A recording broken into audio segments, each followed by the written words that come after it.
What if your biggest breakthroughs aren't hidden in more effort, but in rewiring the way you think? This audiobook is your blueprint to unshackling old patterns, upgrading your mindset, and finally becoming who you were meant to be. Your future is waiting. Press play. Introduction. Let me ask you a question, and don't just hear it, feel it. What if the only thing standing between you and the life you dream about is the way your brain has been trained to think? Not your potential, not your intelligence, not your ambition, but the invisible code your mind has been running in the background, quietly, persistently, and without permission. Now ask yourself, what if you could rewire that code? Because here's the brutal truth most people never face. We don't live at the level of our desires. We live at the level of our patterns. And unless we change those patterns, we'll keep reliving the same reality, just with different faces, jobs, cities, or goals. That's the loop no one talks about. You set a new goal, find a spark, maybe even see progress, but somehow you sabotage it. You freeze, you overthink, you go quiet, and then you tell yourself, maybe I'm not cut out for this. You're cut out for more. You just need to learn how to upgrade the operating system your success runs on. This isn't another self-help hype session where I pump you full of inspiration and leave you lost. This is a reboot, a full body, full brain, full soul reset of the way you think, feel, and act.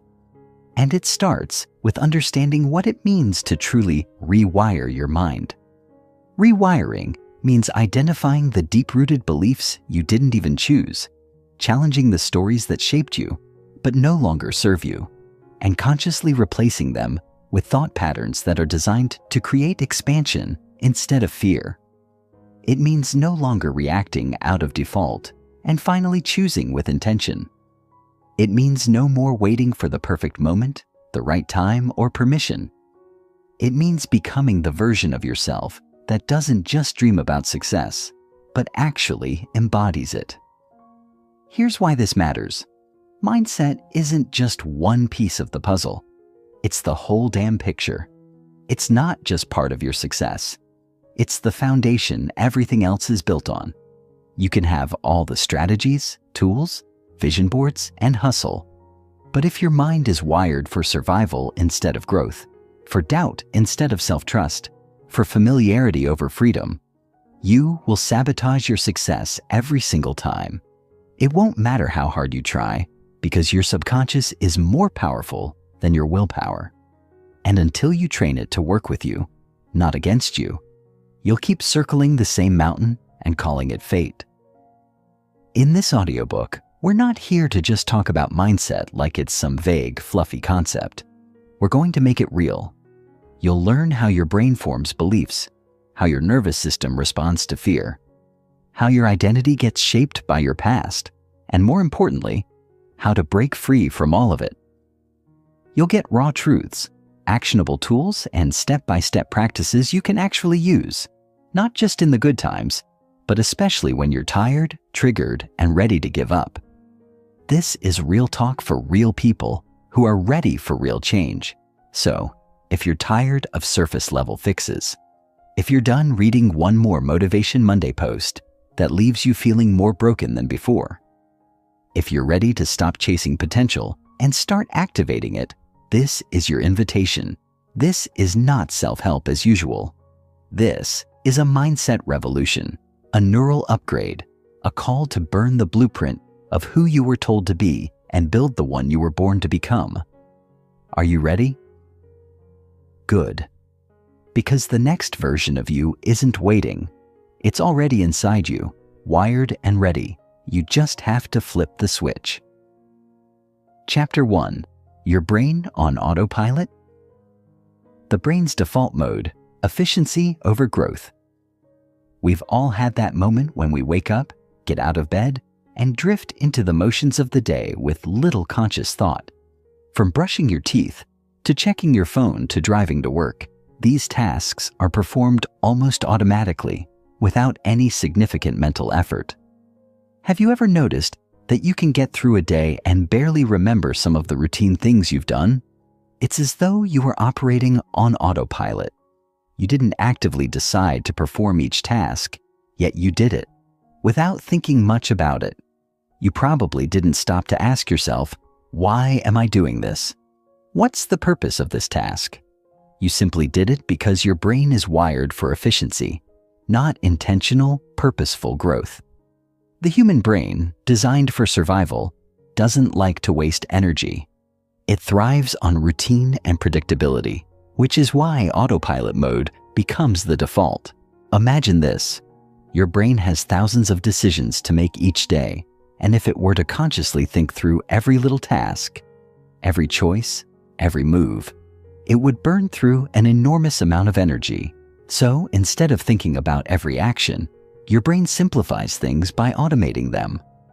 This autopilot mode isn't inherently bad. It's useful for tasks that require little to no conscious thought. It's efficient, it's practical, but it's also limiting. When it comes to growth, transformation, and success, autopilot can be the very thing that holds you back. Autopilot keeps you in the comfort zone. It keeps you stuck in a loop of repetitive habits that offer the illusion of stability, but prevent you from reaching the next level of success.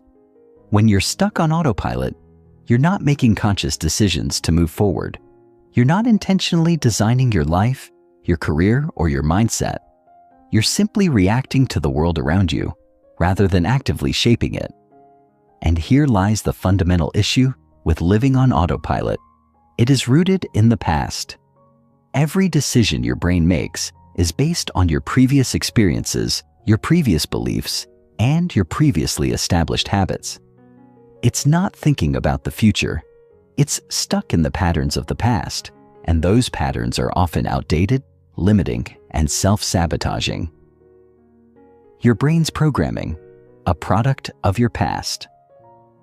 The brain, from an evolutionary perspective, is programmed to seek comfort and avoid pain. This is not inherently negative. It's a survival mechanism that has helped us thrive as a species. However, in the modern world, this survival instinct often works against us. It encourages us to stick with what we know, even if what we know isn't serving us anymore. From a young age, our minds are shaped by the world around us. Our families, schools, societies, and personal experiences all mold the way we think about ourselves, others, and the world. For instance, think about the messages you've received throughout your life. Money doesn't grow on trees. You have to work hard to succeed. Life isn't fair. These are just a few of the countless beliefs we pick up over time. Some of these messages were consciously taught to you, but others were absorbed passively. From the way your parents responded to challenges to the way you were rewarded or punished, your brain took it all in and began forming the foundation of your beliefs, habits, and reactions. These ingrained beliefs are often so deeply embedded in our subconscious that we don't even realize they're influencing us. In fact, most of your daily decisions are based on the programming your brain received in the past. Every time you make a choice, your brain pulls from these stored beliefs and patterns to decide what to do next. Unfortunately, many of these beliefs are limiting. They were useful when they were formed, but they may no longer serve your current goals, desires, or potential. If you've ever found yourself thinking, "I'm not good enough," or "success is for other people, not me," you're dealing with outdated programming that was likely formed from experiences or messages you received long ago. And it's this outdated programming that keeps you locked in a cycle of autopilot living. Your brain is merely reacting to what it already knows.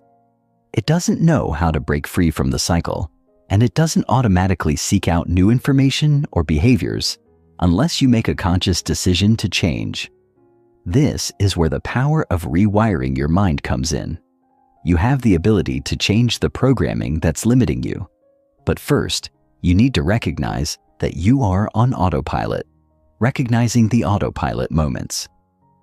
The first step in breaking free from the autopilot mode is awareness. You cannot change something you don't acknowledge, and this is where most people get stuck. The fact that you're reading this book means you're already taking the first step toward shifting your mindset. So, how can you recognize when your brain is on autopilot? Start by paying attention to your daily routines. Think about the little things you do without even thinking about them. For example, how do you respond when something goes wrong at work or in your personal life? Do you immediately react with frustrations or impatience? Do you default to old behaviors even though you know they don't serve you anymore? These are classic signs of autopilot at work. Think about the way you talk to yourself. Do you hear a voice in your head telling you that you're not good enough or that you'll never be successful? This is often a result of years of subconscious programming that you've absorbed without realizing it. It's the inner critic, your brain's default way of protecting you from potential failure or rejection. But here's the truth. That inner critic is not your ally. It's simply a voice that has been shaped by your past experiences. It doesn't know what you're capable of today, and it doesn't understand the person you're becoming. To start rewiring your mind, you need to notice these moments when your brain is acting on default. When you catch yourself in autopilot mode, whether it's a negative thought, an automatic response to stress, or a decision you didn't even think about, pause. That's the moment you have the power to shift your mindset. The cost of staying on autopilot. You may be wondering, what's the big deal? Autopilot has helped me get through life so far, hasn't it? Sure, autopilot may have helped you survive up until this point, but the cost of staying on autopilot is immense. By staying stuck in these repetitive, unconscious patterns, you're missing out on the opportunity to create something extraordinary for yourself. Your growth, your success, and your happiness lie just beyond your comfort zone, outside the familiar routines and habits you've been relying on for so long. When you stay on autopilot, you're settling for the same results over and over again.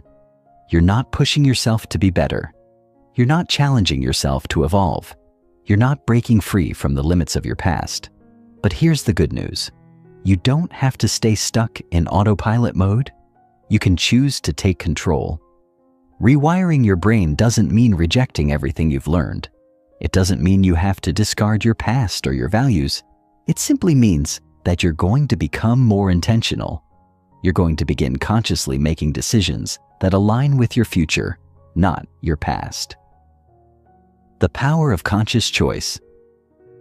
Rewiring your brain begins with one fundamental shift, moving from unconscious, habitual actions to conscious, intentional choices. Every time you notice your brain slipping into autopilot, you have the opportunity to make a different choice. You can decide to pause, breathe, and reflect before reacting. You can choose to challenge those old beliefs that are no longer serving you. And you can begin to consciously create new habits that align with the person you want to become. The first step to rewiring your brain is the realization that you're not stuck. You are not bound by your past programming. You have the power to change your thoughts, beliefs, and behaviors. It's not easy, and it won't happen overnight. But with awareness and a commitment to change, you can begin to break free from the patterns of autopilot living. The key is to take back control, take ownership of your decisions, and take responsibility for the way you think, feel, and act. This is the foundation of rewiring your mindset, and it's the first step toward achieving the success you truly deserve. Chapter 2. Mindset versus Mechanics. The myth of success. It's not just about strategy. There's a common misconception that success is simply about mastering the mechanics, the strategies, the tactics, the how-to steps that promise to lead us to victory. We've all seen them. The 10-step guides, the 7-figure business blueprints, the formulas for getting rich quick, or the secret tricks to becoming a productivity machine. It's easy to fall into the trap of thinking that success is simply a matter of having the right strategy and applying it correctly. If you just know the right steps to take, you'll get the results you want, right? But here's the harsh truth that most people miss. Strategies are meaningless if your mindset isn't aligned with them. A fantastic blueprint or strategy can be utterly useless if you don't have the right mental foundation to support it. You see, mechanics are essential, but they are only half of the equation. It's your mindset that makes the difference. It's your beliefs, your thoughts, your mental framework that determines how well you implement those mechanics. Without a strong, growth-oriented mindset, the best strategies in the world will be powerless against your limiting beliefs, your inner fears, and your subconscious resistance. If you want to break through to the next level of success, you need to understand that success isn't just about applying the right tactics. It's about becoming the person who can execute those tactics effectively. The strategies will only work if you have the right mindset to make them work. Think about it for a moment. Two people may use the exact same strategy, whether it's for starting a business, improving their health, or even mastering a skill. Yet, one person achieves outstanding results and the other struggles or fails. Why? The difference isn't the strategy, it's the mindset. One person's mindset is built on self-belief, resilience, and confidence. They view challenges as opportunities to grow, and they embrace setbacks as part of the journey. The other person, however, may have doubts, fears, and limiting beliefs that sabotage their efforts. They may quit when things get tough or remain stuck because they don't believe they deserve success. Mindset is the key to unlocking the full potential of any strategy. Without it, you may find yourself perpetually stuck, even when you have the right mechanics in place. The mechanics of success. A perfect system doesn't exist. It's easy to get caught up in the illusion that there is one perfect system to follow. We see people online boasting about their proven methods or hear success stories about how someone turned their life around by following a specific set of rules. It's easy to think that if you just follow the same steps, you'll have the same success. But here's the thing. There's no one-size-fits-all strategy. Success is messy. It's not linear. And the mechanics of success are often less important than you think. Of course, mechanics, skills, strategies, actions matter, but they are not the entire picture. People love checklists because they provide a sense of control. They love formulas because they promise a straightforward path to success. But life, success, and personal growth aren't like that. There is no magic bullet, no guaranteed step-by-step system that works for everyone. The reason is simple. We are all individuals. Our backgrounds, experiences, resources, and challenges are unique to us. What works for one person might not work for another. The same strategy that propels one person to success might be completely ineffective for someone else. The world of success is messy, unpredictable, and dynamic. The key to navigating that chaos is to understand that success isn't about following the perfect formula. It's about adapting the mechanics to your unique situation and mindset. Success is about finding what works for you, not following someone else's path blindly. Your mindset will allow you to make the right adjustments to strategies as you move forward. When things don't go according to plan, it's your mindset that will help you stay motivated and persistent. If you rely solely on the mechanics, you'll be constantly searching for the next big thing, hoping that it will be the one to fix everything. But real success comes from understanding that you are the variable that makes the difference. Your mindset allows you to take mechanics and adapt them to your own life, shaping them in a way that makes them work for you.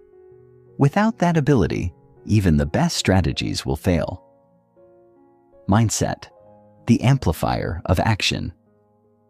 Now let's talk about how mindset acts as an amplifier. Imagine you're holding a guitar in your hands. The mechanics, the chords, the technique, the rhythm are important. But the amplifier is what makes the sound loud and clear. Without the amplifier, the music would be quiet and unimpressive. In the same way, your mindset acts as the amplifier for your actions. A positive, growth-oriented mindset amplifies your efforts, turning even small actions into powerful results. On the other hand, a negative or self-limiting mindset dampens your actions, making even the best mechanics seem ineffective. Have you ever noticed that when you're in a bad mood or feeling down, nothing seems to go right? You might have the same skills, the same knowledge, and the same strategies as when you were in a great mood, but everything feels harder. You procrastinate, you make mistakes, you struggle to stay focused. That's the power of mindset at work. It's amplifying your results, whether they're positive or negative. The difference between success and failure often lies in how you approach challenges and how you think about the obstacles in your path. With a growth mindset, you see challenges as opportunities to learn. You see failure as a stepping stone, not a sign to quit. Your mindset can take the same mechanics that would otherwise result in frustration and turn them into a platform for success. It's not about having the perfect strategy or following the latest trends. It's about having the right mental framework to take action, learn from setbacks, and keep moving forward even when things don't go as planned. Case studies. 2 people, same skills, different outcomes. Let's look at a couple of real-life examples to illustrate the power of mindset versus mechanics. Imagine 2 people, both starting a business. They both have the same technical skills. They both have access to the same resources. They both know exactly what they need to do to get their business off the ground. But one person's business fails, while the other's succeeds. Why? It's not because one person had a better strategy or more resources. It's because one person had a mindset that allowed them to push through challenges, adapt to new situations, and keep going when things got tough. The other person, despite having the same resources, was plagued by self-doubt, fear of failure, and a fixed mindset that made them give up when things didn't go according to plan. The person with the success mindset didn't quit when things got hard. They adjusted their approach, learned from their mistakes, and persevered. They used their setbacks as fuel to keep moving forward. They had the right mindset to amplify their actions and adapt their strategies along the way. The person with the fixed mindset, on the other hand, saw setbacks as evidence that they weren't good enough. They didn't believe they could change, so they gave up. This is a clear demonstration of how mindset acts as the difference maker, even when the mechanics are the same. Your mindset doesn't just impact your attitude, it impacts your results. Building a success-oriented mindset. So, how do you develop this success-oriented mindset? It starts with understanding that your beliefs shape your actions. If you believe you are capable of learning, growing, and adapting, you will approach challenges differently than someone who believes that they're stuck the way they are. Building a growth mindset means believing that your abilities aren't fixed. It means embracing failure as part of the learning process. It means understanding that success isn't about avoiding mistakes. It's about learning from them and continuing to move forward. A success-oriented mindset is built on the foundation of self-belief and resilience. When you believe in yourself, you're willing to take risks and make mistakes because you know that those mistakes are simply part of the journey. You understand that success is a process, not a destination. It's about embracing the ups and downs, knowing that each step forward, no matter how small, is a step closer to achieving your goals. Mindset is the key to unlocking your potential. At the end of the day, mindset is the secret sauce that makes everything work. Mechanics can get you only so far. Strategies can take you only so far. But it's your mindset that will keep you going when things get tough. It's your mindset that will turn obstacles into opportunities and failures into stepping stones. And it's your mindset that will allow you to take action, learn from your experiences, and keep moving forward.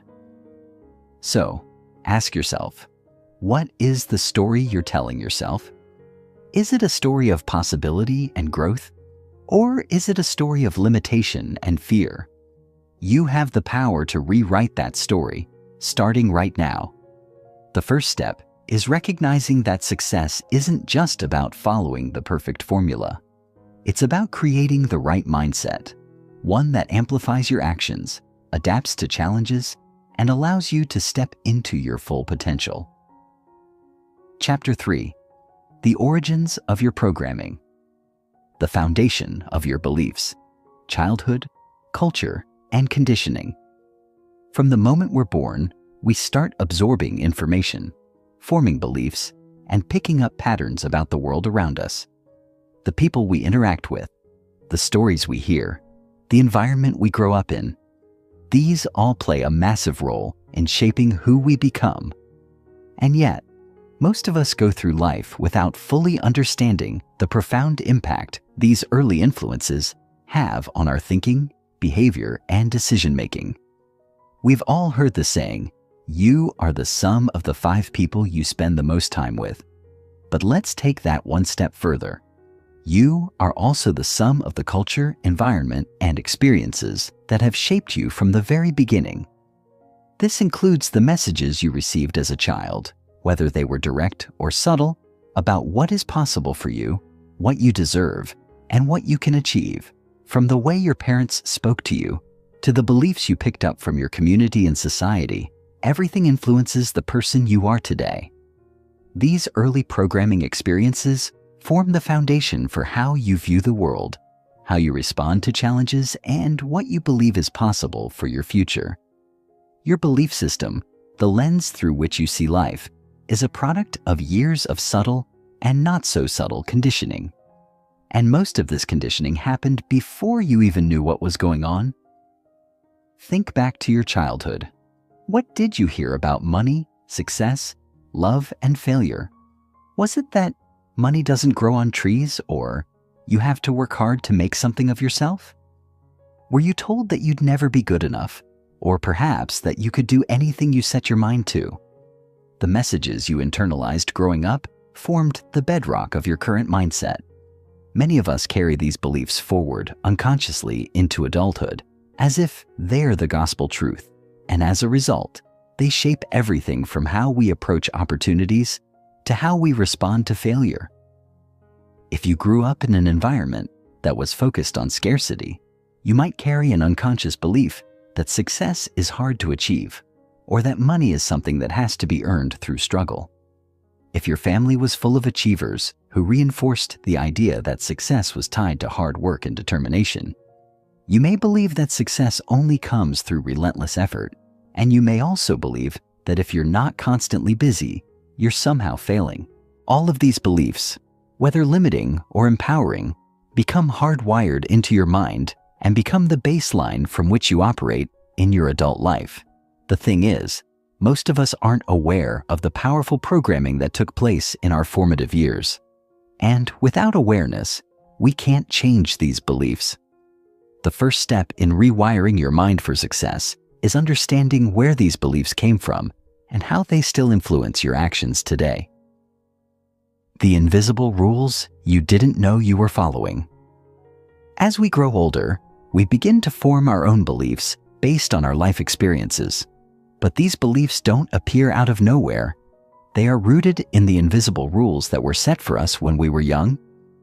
These rules are often unconscious and unspoken, passed down through generations or reinforced by society. Think of these invisible rules as the cultural and familial operating systems that you've unknowingly installed in your mind. These rules shape how you view success, failure, relationships, and your place in the world. They are like hidden scripts running in the background, constantly guiding your thoughts and decisions. They tell you whether or not you're worthy of success, love, or happiness. And unfortunately, most of the time, they were programmed long before you had the ability to question them. For example, how many of you grew up believing that you have to work hard to deserve success? That if something comes too easily, it's not really worth it? Or perhaps you were taught that failure is something to be avoided at all costs, that it's a reflection of your inadequacy or lack of effort. These invisible rules often carry emotional weight. they don't just live in your thoughts, they live in your emotional system too. For some people, these rules show up as guilt or shame when they take time for themselves or when they make a mistake. For others, the rules are more about success and achievement, constantly measuring your worth by how much you can accomplish. The problem is that many of these rules no longer serve you, and in fact, they may be holding you back from achieving the success and happiness you desire.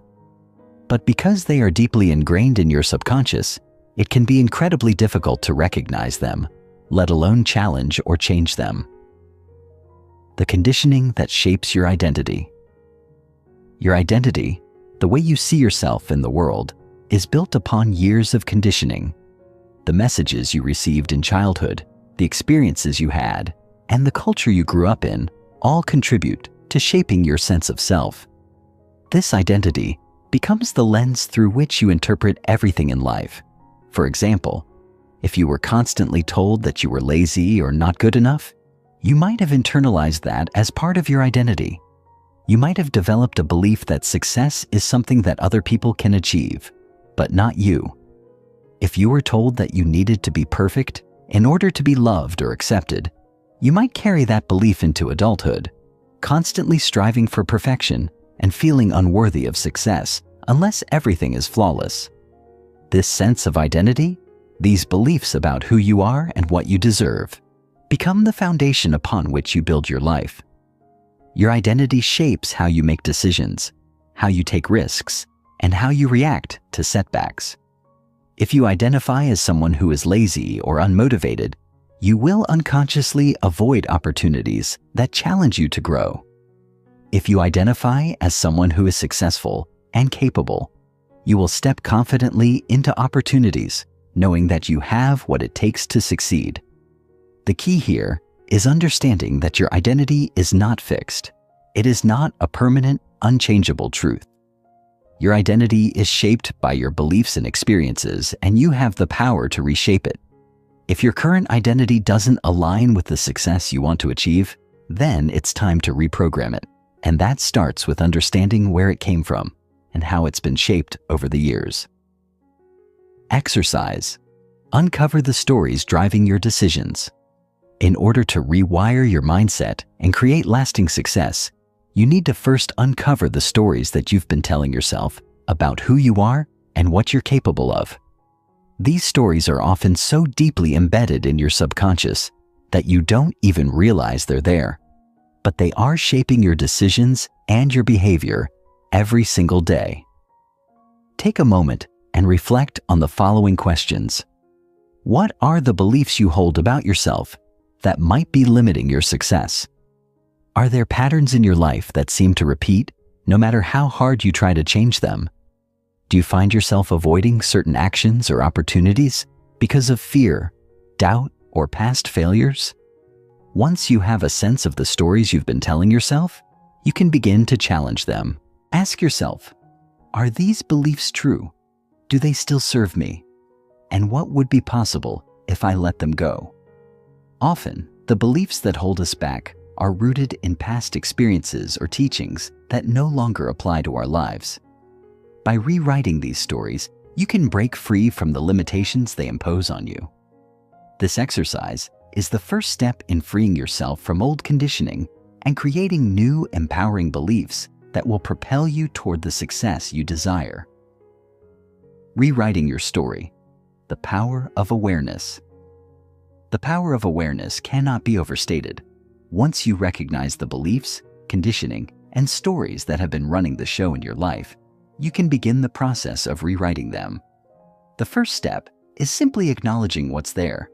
Without this awareness, change is impossible. By identifying the stories you've been telling yourself and the beliefs that have been holding you back, you are taking control of your narrative. You are no longer at the mercy of unconscious programming. From here, you can begin to consciously choose new beliefs, beliefs that empower you rather than limit you. This doesn't mean you have to completely erase the old beliefs or ignore your past. Your past is a part of you. But you can choose to rewrite the narrative, choosing new stories that serve your highest good and align with the future you want to create. You are the author of your story, and it's never too late to write a new chapter. The first step is simply to become aware of the stories you've been following, and then decide if those stories are still true for you. If they're not, it's time to change them. Chapter 4. Recognizing the Inner Critic. The inner critic, a voice that keeps you safe, but stuck. We all have that voice in our heads, the one that whispers doubt when we're about to take action, the one that convinces us that we're not enough, not worthy, or that our dreams are out of reach. This voice is the inner critic, and its primary job is to protect us. But the protection it offers isn't always the kind we need. In fact, much of the time, the inner critic is less about keeping us safe from harm and more about keeping us stuck in our comfort zones. The inner critic operates under the belief that if we stay where we are, if we avoid risk and remain within the boundaries of what we know, we will somehow be safer. However, this idea of safety is a mirage. The inner critic's voice convinces us that failure is to be feared above all else. It warns us that stepping out of line could lead to embarrassment, rejection, or failure. But what it doesn't tell us is that failure is an essential part of success. Failure is a lesson, not a disaster. The inner critic doesn't want you to make mistakes because it sees mistakes as a threat to your safety and self-worth. But what you have to realize is that your growth lies just beyond that voice. It's only when you face your fears and take action, in spite of the critic's warnings, that you will move closer to the success you desire. Recognizing this truth is the first step in reclaiming control over the voice that's been holding you back. Where the inner critic comes from. Understanding its origins. To understand how to deal with the inner critic, you first have to understand where it comes from. This voice didn't appear randomly. It was cultivated over time, shaped by your experiences and your environment. The inner critic is often the result of years of conditioning, starting from your early childhood. It might be the echo of messages you heard growing up. You'll never amount to anything. Don't make mistakes. Or you're not good enough.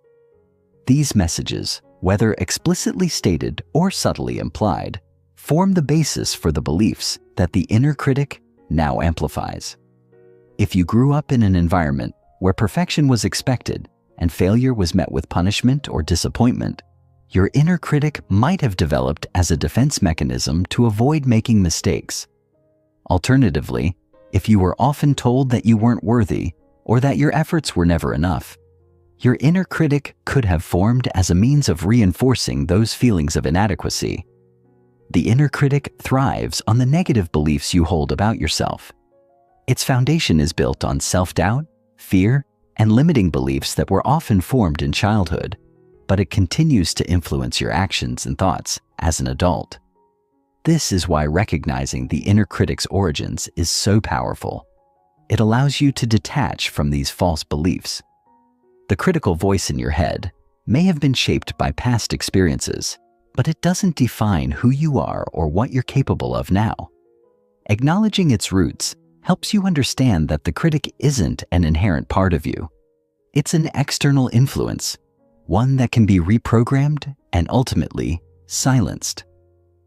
How the inner critic manifests in your life. The inner critic doesn't just stay confined to your thoughts. It shows up in the way you approach your goals, relationships, and even your self-worth. It often manifests as self-sabotage, causing you to procrastinate, doubt your abilities, or avoid taking necessary risks. When you try to step out of your comfort zone, the inner critic is the voice that says, "Who do you think you are?" It tells you that you're not ready, that you'll fail, and that your ideas aren't worth pursuing. For example, when you consider starting a new project or making a big change in your life, the inner critic may show up with thoughts like, "You don't have the experience," or "There are others who are much better suited for this." These thoughts keep you stuck in inaction, preventing you from moving forward. The inner critic may also show up in the form of perfectionism, pushing you to delay taking action because you feel like you need to be perfect in every way. It demands flawless execution and convinces you that anything less than perfection is unacceptable. This constant striving for perfection leads to burnout and frustration because it's impossible to meet such unrealistic standards. Additionally, the inner critic affects the way you perceive failure. It encourages you to see failure as a reflection of your worth, rather than a natural and essential part of the learning process. Instead of taking risks and learning from the outcomes, you avoid them altogether to protect yourself from feeling inadequate. This cycle of self-doubt, perfectionism, and fear of failure is a direct result of the inner critic's influence. It creates a barrier between you and the life you want to live.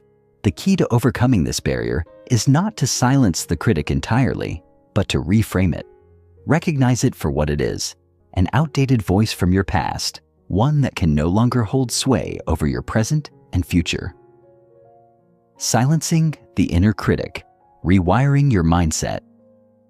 Now that you understand the origins of your inner critic and how it manifests in your life, the next step is learning how to silence it.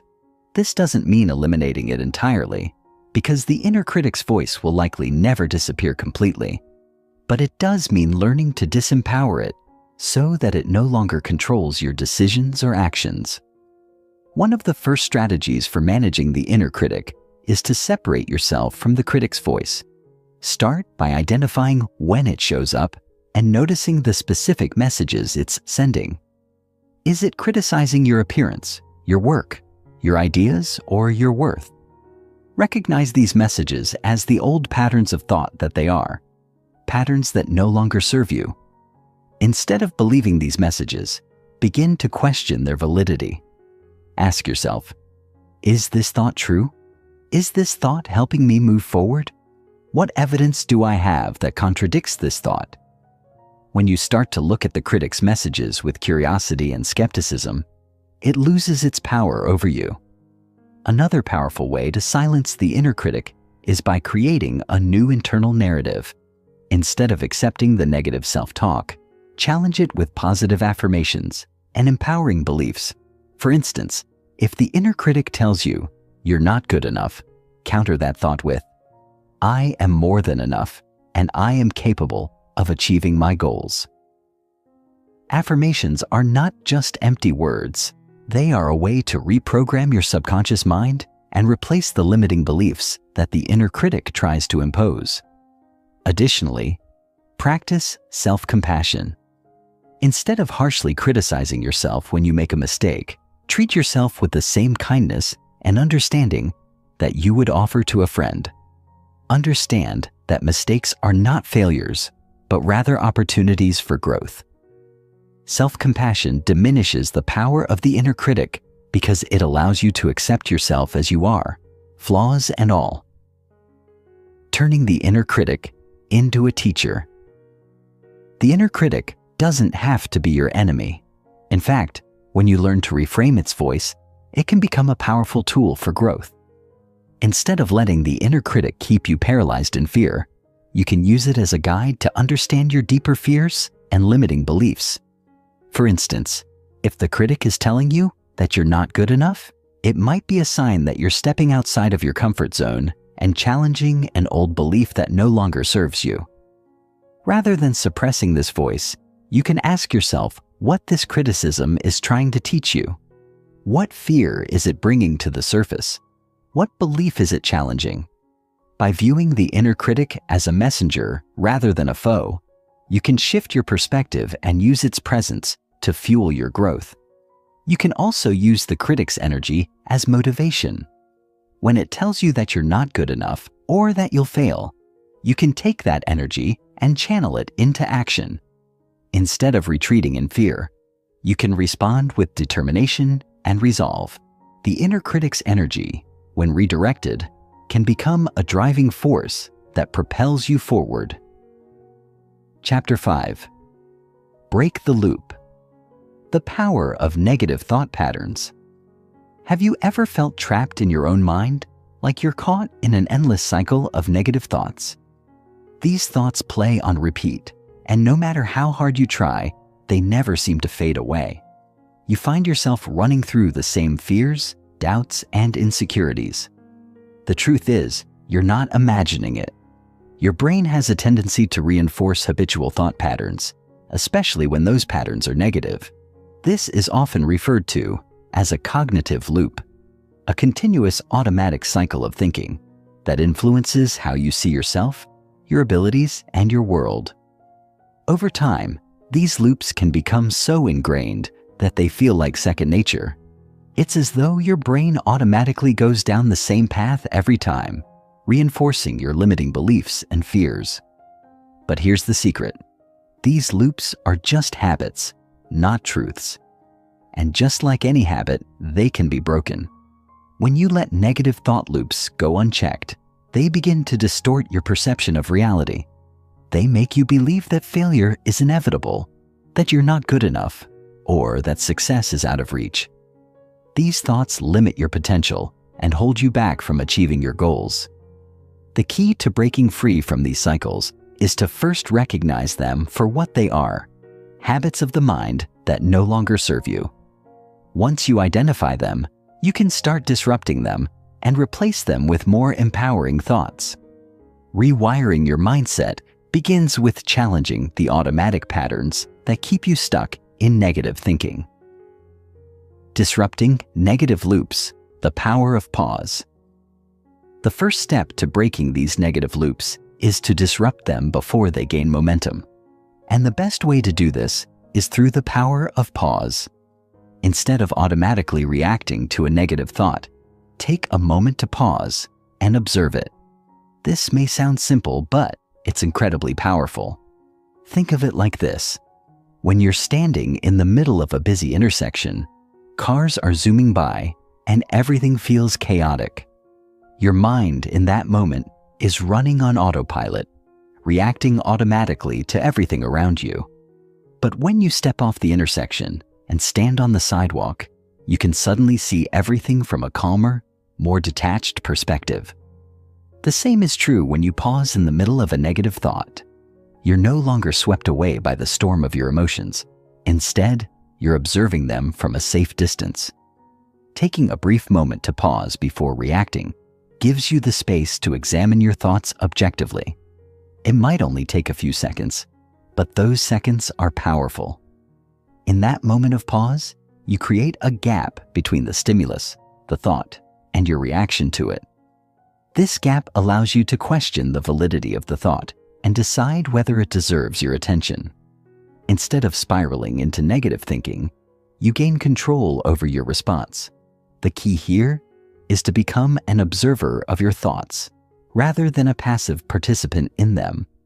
When you consistently practice this pause, you'll start to interrupt the negative loops and break the automatic flow of thinking that keeps you stuck. Tools for rewiring your thought patterns. Now that you understand the power of pausing, the next step is to replace the negative loops with healthier, more empowering thoughts. But how do you do that? How can you start rewiring your mind for success and positivity? There are several tools you can use to break the negative thought patterns that hold you back. One of the most effective tools is cognitive reframing, which is simply the practice of changing the way you perceive a situation or thought. For example, let's say you fail at something. A negative thought might be, "I failed because I'm not good enough."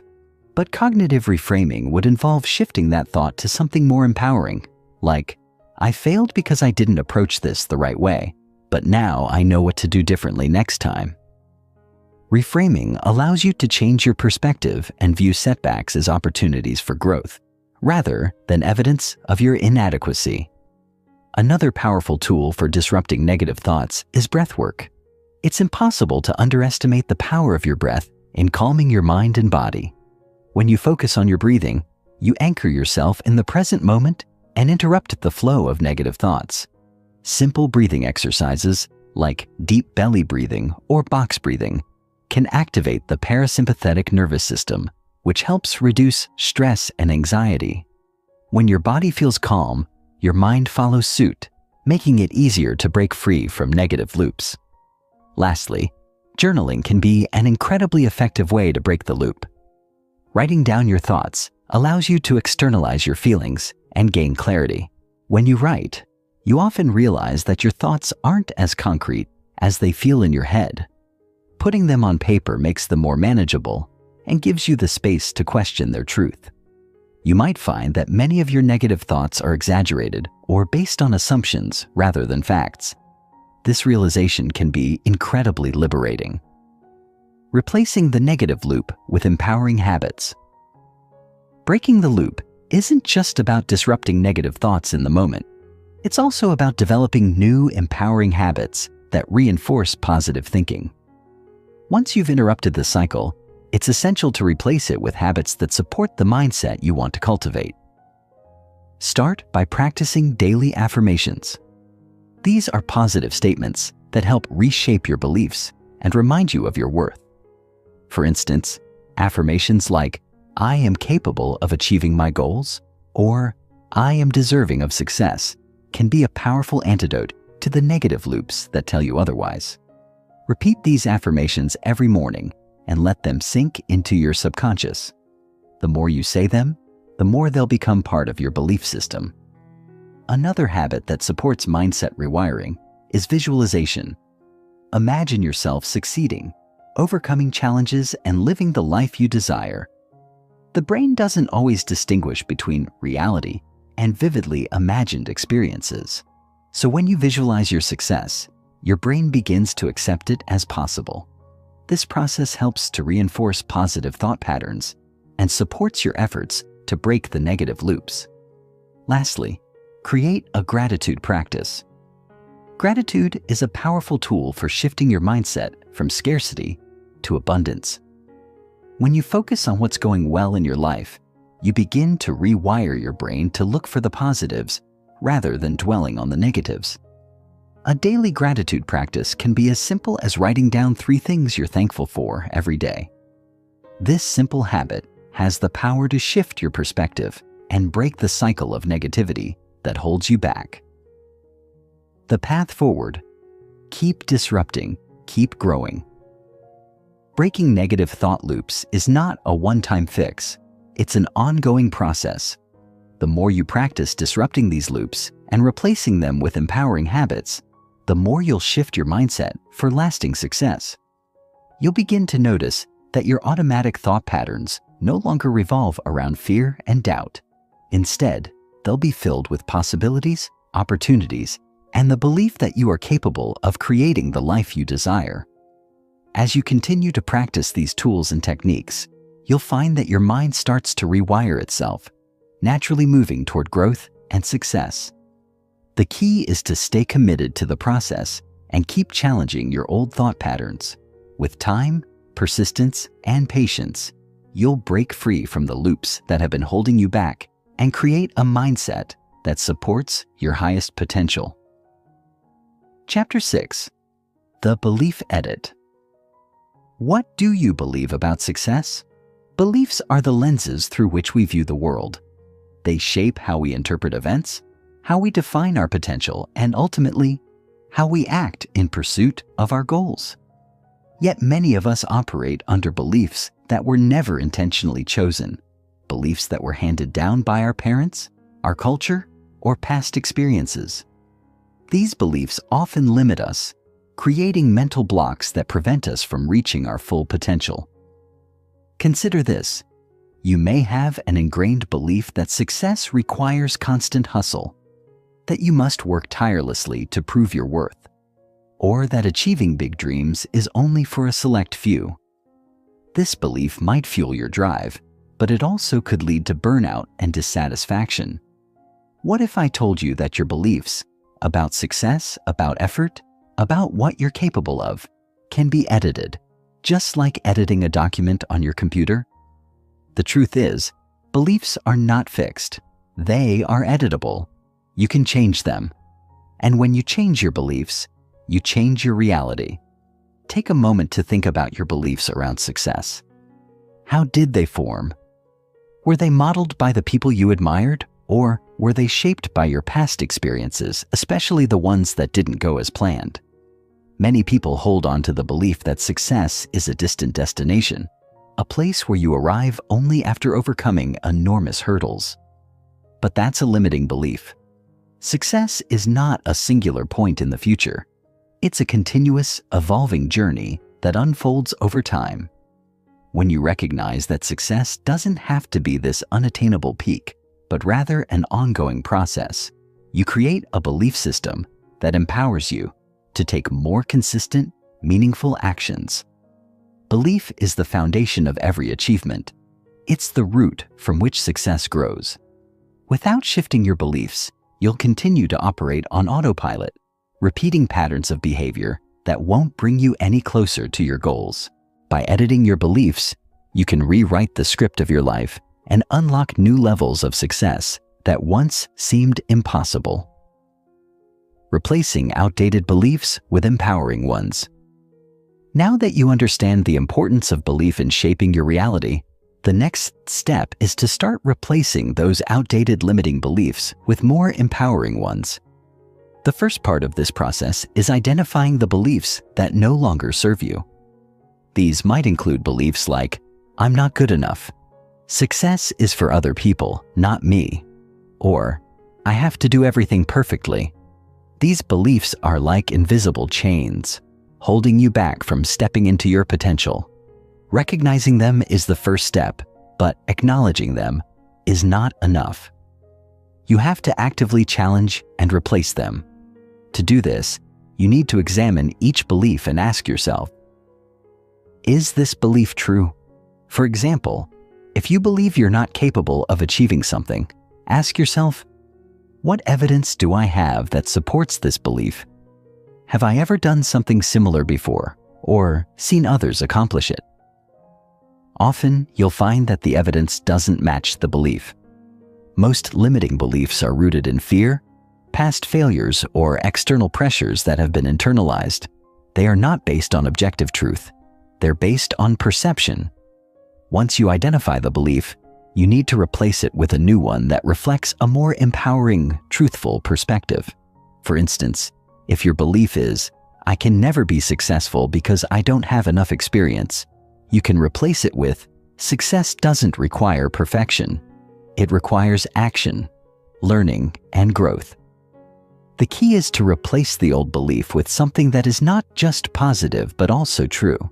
This new belief should be grounded in the reality that growth is possible and that mistakes are part of the process. The more you repeat the new belief, the more you will begin to internalize it. It will become part of your mindset and will influence the actions you take toward your goals. Over time, these new empowering beliefs will replace the outdated ones, opening up new possibilities and empowering you just to take action with confidence. Visualization exercise, Future You Check In. Now that you know how to identify and replace limiting beliefs with empowering ones, let's take it a step further. The power of visualization is a critical tool in the belief editing process.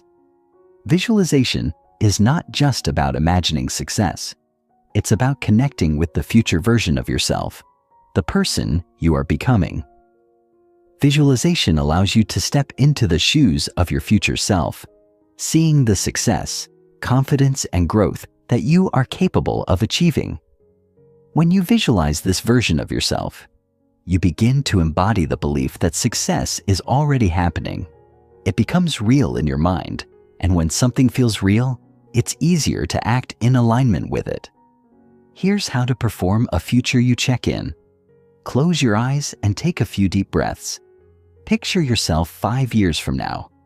Imagine everything you've achieved by that point, how you've grown, the success you've experienced, and the person you've become. Visualize this future version of yourself living the life you desire, having overcome the obstacles that once seemed insurmountable. Notice the emotions this image brings up. How does it feel to have achieved your goals? What beliefs does this future version of you hold about yourself and the world? Spend some time imagining the small steps that got you there, because success doesn't just happen in a single moment. It's built on a foundation of consistent actions and decisions. As you visualize this future version of yourself, recognize that you are already on the path to becoming that person.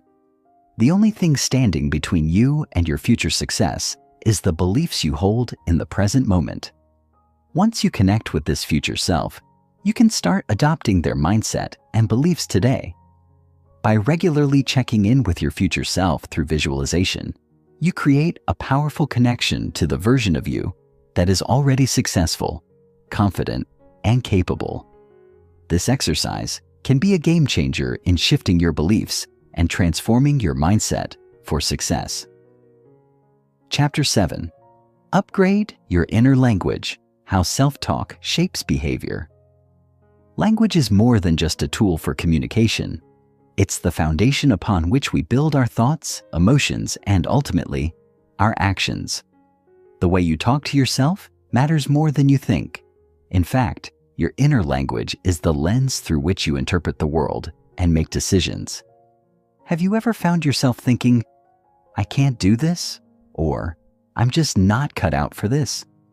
Those words you say to yourself have a profound impact on your mindset. When you speak to yourself with criticism, doubt, or negativity, your brain responds by reinforcing those beliefs. Over time, these repeated statements can limit your potential, holding you back from pursuing your dreams or taking bold action. Self-talk is a reflection of your subconscious beliefs, and it directly influences your behavior. When you speak negatively about yourself, you reinforce the idea that you're incapable, unworthy, or insufficient.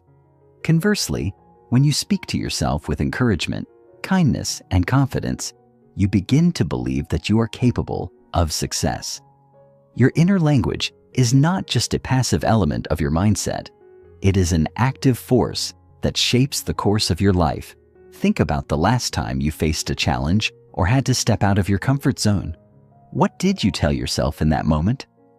If your inner language was full of doubt or fear, you may have hesitated or retreated. But if you used empowering language, telling yourself, "I've got this," "I am capable of handling this," or "I can figure this out," you are much more likely to take action and push through the discomfort. The language you use internally has the power to either propel you forward or hold you back. By upgrading your inner language, you can shift from a place of fear and doubt to a place of confidence and empowerment. This shift can be the key to unlocking new levels of success and personal growth. Your inner dialogue is a reflection of how you view yourself and your abilities, and by consciously choosing words that align with your goals, you can change the trajectory of your life. Words that build versus words that break. We all have an internal monologue, the constant chatter that runs in the background of our minds. But what if I told you that those words can either build or break you? Words have energy. They can either lift you up or drag you down, and the words you use shape your experiences, emotions, and behaviors. Think about the difference between saying, "I can't do this," versus, "This is going to be tough, but I can figure it out." The first phrase sends a message of defeat, while the second is empowering. It acknowledges the difficulty of the situation, but also affirms your ability to overcome it. The difference between these two sentences is subtle but profound. The first reinforces helplessness, while the second reinforces resilience. Consider this. When you say, "I'm not good enough," or "I'll never succeed," what impact does that have on your mindset? These are words that break you down. They reinforce feelings of inadequacy and self-doubt. On the other hand, words like, "I am capable," "I am worthy of success," or "I am enough" build you up. They create a sense of self-worth and empower you to take action. Every word you say to yourself shapes your belief system and influences how you show up in the world. That's why it's crucial to be mindful of the language you use, because the more you speak negatively about yourself, the more you reinforce that negativity. However, when you consistently use empowering words, you begin to change the narrative in your mind and shift your perspective. So, how can you start using language that builds rather than breaks? Start by paying attention to your self-talk. When you catch yourself using words that limit or break you down, pause and ask, is this the language that supports my growth? Is this language moving me closer to my goals? If the answer is no, choose different words. Choose words that affirm your strength, resilience, and ability to handle whatever comes your way. Remember, you are the architect of your inner dialogue, and you have the power to choose words that build the life you want. Daily rewiring. Affirmations with depth, not fluff. Affirmations are a powerful tool for upgrading your inner language, but for them to be effective, they need to go beyond surface-level fluff. Too often, people use affirmations like, I am successful, or I am rich. But if these statements don't resonate with your current reality, they can feel disconnected or even inauthentic. For affirmations to work, they need to be deeply rooted in your personal truth and aligned with your goals. It's not enough to simply repeat empty statements. You need to make sure that the affirmations you use reflect the person you are becoming, not just the person you are today. Affirmations are most powerful when they evoke a sense of belief and possibility in your heart. When you speak affirmations that resonate with you on a deeper level, you begin to embody those truths and integrate them into your mindset. The key to creating effective affirmations is to make them specific, emotional, and present-focused. Instead of saying, I am successful, try something like, I am taking consistent action toward my goals, and every step I take brings me closer to success. This affirmation focuses on the process of success, not just the end result. It emphasizes your current ability to take action, which is the foundation of long-term success. Affirmations like these help you stay grounded in the present moment while also reinforcing your belief in the future you are creating. They become a roadmap that guides your actions, reminding you that success is not a distant destination, but a daily practice of showing up and moving forward. To make your affirmations even more powerful, add an emotional component. Rather than merely repeating words, think about how you want to feel as you move closer to your goals. Do you want to feel confident, excited, empowered? Use language that taps into those emotions. For example, instead of saying, I am confident, try, I feel energized and confident in every decision I make, knowing that I have the power to create my desired future. This affirmation connects your actions with the emotional energy that fuels them. It shifts your focus from simply affirming a statement to actually embodying the feeling of success, which in turn helps to rewire your brain for success. By practicing affirmations with depth, you create a daily ritual of rewiring your inner language. The more you speak words that align with your goals and reflect the emotions you want to feel, the more you reprogram your subconscious mind. Over time, these affirmations will become ingrained in your mindset, and you'll begin to show up as the person who believes in their ability to succeed. Your language will no longer be a barrier to your success. It will be the bridge that connects you to the future you desire. Chapter 8: Emotional Rewiring. Why success requires emotional agility. When we think of success, it's easy to focus on the external, the accolades, the achievements, the tangible outcomes. But success isn't just about what you do. It's also about how you feel and how you navigate the emotional landscape of your journey. Emotional agility, the ability to move through emotions with flexibility and resilience, is just as crucial to your success as hard work or strategy. In fact, the most successful people are not those who avoid uncomfortable emotions, but those who know how to experience them without letting them control their decisions or derail their progress. Emotions are a natural part of the human experience, but how you relate to them can determine whether you stay stuck or move forward. Too often, we let negative emotions like fear, shame, and doubt dictate our actions. When we feel fear, we stop. When we feel shame, we hide. When we doubt ourselves, we hesitate. But what if, instead of avoiding these emotions or letting them stop us in our tracks, we could learn to move through them? What if, instead of being paralyzed by negative emotions, we could use them as fuel for growth and action? In the pursuit of success, emotional agility means not being afraid of emotions, but developing the skills to navigate them with confidence and understanding. It means embracing your emotions as valuable signals rather than obstacles. Emotional agility doesn't mean suppressing your feelings or pretending they don't exist. It's about acknowledging them, understanding their role, and then choosing how to respond in a way that aligns with your goals. For example, when fear arises, emotional agility allows you to recognize that fear is a natural response to stepping into the unknown. Instead of allowing fear to hold you back, you can choose to act in spite of it, knowing that growth lies on the other side of discomfort. When self-doubt creeps in, emotional agility allows you to reframe those thoughts and continue moving forward, trusting in your ability to succeed despite the uncertainty. Success, therefore, is not just about achieving external milestones. It's about learning to master your emotions so that you can stay focused, resilient, and aligned with your true potential. Dealing with resistance, shame, and doubt. One of the biggest challenges on the path to success is learning how to deal with resistance, shame, and doubt.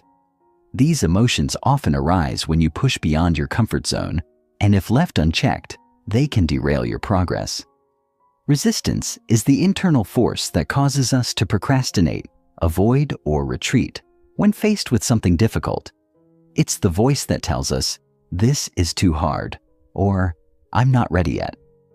Resistance can show up in many forms: fear of failure, fear of judgment, or even a deep sense of unworthiness.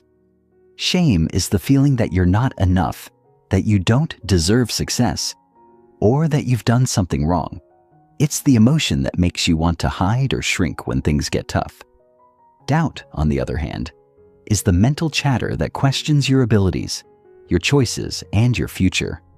It's the voice that whispers, "What if you fail?" Or, "What if you're not cut out for this?" These emotions are common, and they are not signs of weakness. They are signs of growth. The key is not to avoid them, but to learn how to respond to them in a way that doesn't stop you from moving forward. Resistance is often a sign that you are pushing up against your limits, that you are on the edge of something transformative. When you feel resistance, it's a signal that you are growing, and growth always involves discomfort. Instead of giving in to resistance, you can choose to lean into it, understanding that it's part of the process. Similarly, shame often arises when you feel like you're not measuring up to others or to some idealized version of success. But shame is an emotional response to an external standard, and it is rarely an accurate reflection of your true worth. When shame arises, remind yourself that you are human, that making mistakes is a natural part of the journey, and that you are worthy of success regardless of your past. Doubt is perhaps the most insidious of these emotions, as it often leads to inaction. Doubt makes you question whether you're good enough or capable enough to achieve your goals. But doubt is not an indication of failure. It's a normal part of taking risks and stepping into the unknown. When doubt arises, take a deep breath and remind yourself of your strengths, your past successes, and the fact that doubt is simply a sign that you are on the path to something new. Emotional rewiring is about transforming these negative emotions into sources of strength. Instead of seeing resistance, shame, and doubt as roadblocks, you can reframe them as signs that you're moving in the right direction. When you shift your perspective, you can face these emotions with resilience and confidence, knowing that they are part of the process, not the end of the road. By embracing emotional agility, you empower yourself to move forward even when emotions tell you to turn back. Mindset shifts for navigating discomfort. One of the most important mindset shifts you can make is learning to embrace discomfort as a necessary part of growth. The path to success is not always smooth, and it's rarely without its challenges. In fact, Discomfort is often the greatest indicator that you are pushing yourself to new heights. When you shift your mindset to view discomfort as an opportunity for growth, you can begin to embrace it rather than resist it.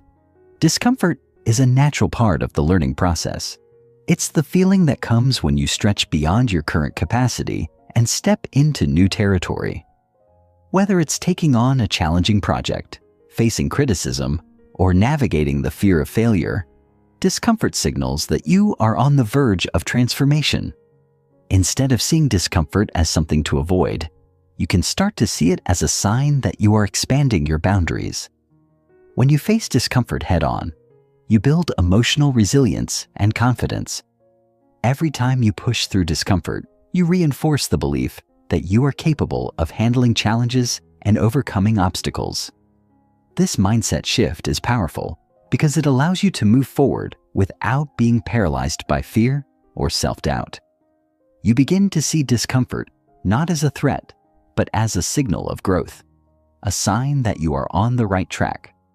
The key to navigating discomfort is to reframe it as a normal, necessary part of your journey. Instead of thinking, "I can't handle this," or "this is too hard," reframe those thoughts with, "This is challenging, but I am capable of handling it," or "I'm growing through this experience." When you embrace discomfort with this mindset, you take control of your emotional state and empower yourself to move forward. Growth is often found on the other side of discomfort, and every time you embrace it, you move closer to your goals. Chapter 9. The Success Identity Shift. You can't outperform your self-image. We often hear the phrase, "fake it till you make it." But this popular saying misses a key point when it comes to achieving lasting success. True success is not about pretending to be someone you're not, but about aligning your actions with the person you truly want to become. The foundation of success is rooted in your self-image, how you see yourself, and the beliefs you hold about your abilities, your worth, and your potential. Your self-image acts as a blueprint for your life. Just like an architect uses blueprints to guide the construction of a building, your self-image serves as the template for your actions, decisions, and behaviors. If your self-image is one of someone who is not capable of achieving success, your actions will reflect that belief. You will hold back, doubt yourself, and self-sabotage. But when you shift your self-image to one of someone who is capable, confident, and deserving of success, your behavior will naturally follow suit. In essence, you cannot outperform your self-image. If you see yourself as someone who is destined to fail, you will unconsciously make choices that support that narrative. Your mind will find evidence to reinforce your limiting beliefs, and you'll likely stay stuck in a cycle of self-doubt and underachievement. However, when you begin to see yourself as someone who is worthy of success, who is capable of handling challenges, and who is resilient in the face of adversity, your actions will reflect that belief. You will begin to take bold, confident steps toward your goals, and the results will follow. The key to success is not just about doing the right things. It's about being the right person. By shifting your self-image, you shift the way you show up in the world. You start to make decisions from a place of strength and belief in your potential, rather than from a place of fear and doubt. Shifting your self-image is not about denying the obstacles or challenges you face. It's about acknowledging that you have the strength, skills, and resilience to navigate them. It's about becoming the person who is capable of handling your dreams and ambitions. This identity shift is crucial because without it, you will always be limited by your own self-doubt and self-imposed limitations. When you see yourself as someone who is worthy of success and capable of achieving great things, you'll begin to take actions that align with that belief, and success will naturally follow. Crafting a new internal identity, rooted in confidence. So, how do you begin to craft a new internal identity, one that is rooted in confidence and success?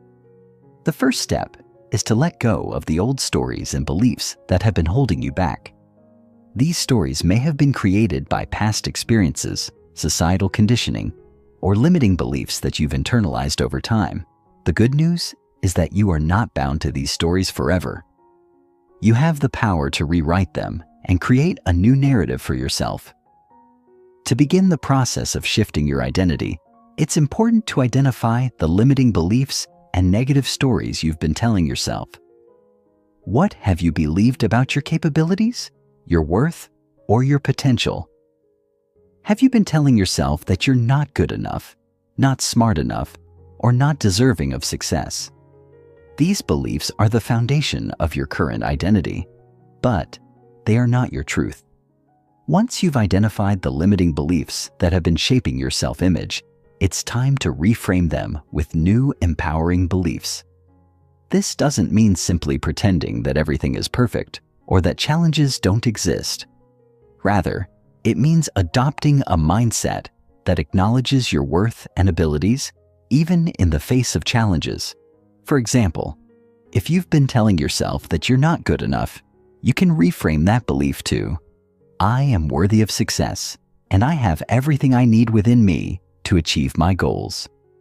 If you've believed that failure defines you, shift that belief to, "Failure is a part of the learning process, and each setback brings me closer to my success." This reframing process allows you to create a new internal narrative, one that aligns with the person you want to become. In addition to reframing your beliefs, it's important to visualize yourself as the person you want to be. Visualization is a powerful tool for reprogramming your mind and shifting your self-image. Take some time each day to vividly imagine yourself living the life you want. Picture yourself succeeding, achieving your goals, and stepping into the person you are becoming. See yourself handling challenges with confidence, resilience, and grace. The more you visualize yourself in this empowered state, the more you reinforce the belief that you are capable of success. Over time, this visualization process will begin to shape your identity and behavior. Your new identity will no longer be something you are striving for. It will be something that you embody in every aspect of your life. Anchoring techniques to lock it in. Now that you've crafted a new internal identity rooted in confidence, it's important to anchor this new identity into your daily life. Anchoring is the process of creating physical or mental cues that remind you of the person you are becoming and help you stay connected to your new self-image. These cues act as reminders to live in alignment with your new beliefs and identity, helping you stay grounded and focused as you move through your day. One powerful way to anchor your new identity is through affirmations. Affirmations are statements that reinforce your new beliefs and remind you of your worth and potential. For example, you can use affirmations like, "I am confident and capable," "I am deserving of success," or "I am constantly growing and evolving." To make your affirmations even more powerful, you can incorporate physical anchors.